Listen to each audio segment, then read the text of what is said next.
was not a visit Dustin Holman wanted to make, driving from Oklahoma to visit his brother being treated at Wichita Hospital, but now he also has to look for his truck. It was stolen from the hospital's parking garage. 12 News reporter Brock Wilson talks with him about what happened. New at 6.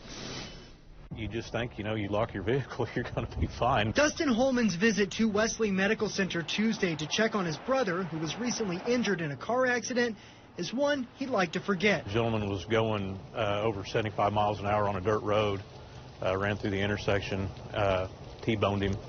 His vehicle rolled 1.5 times and ejected him. He says he parked his truck on the top floor of the parking garage and locked it, but when he came back about an hour later, it was gone. My uncle and I walked around for a minute, and we walked through the garage, and then we went to the hospital security. Dustin says he can't believe someone would steal a locked truck out of this parking lot in broad daylight. It was a bold move. It's still kind of hard to believe. He's now asking people in the Wichita area to be on the lookout for a white 1997 Chevy Silverado. It was practically brand new. I babied it around and only drove it, It wasn't an everyday driver. There wasn't a ding or a scratch on it. And wants anyone that sees it to call police. Hopefully, if it is recovered, not too much damage has been done to it. Still got the keys. In Wichita, Brock Wilson, 12 News.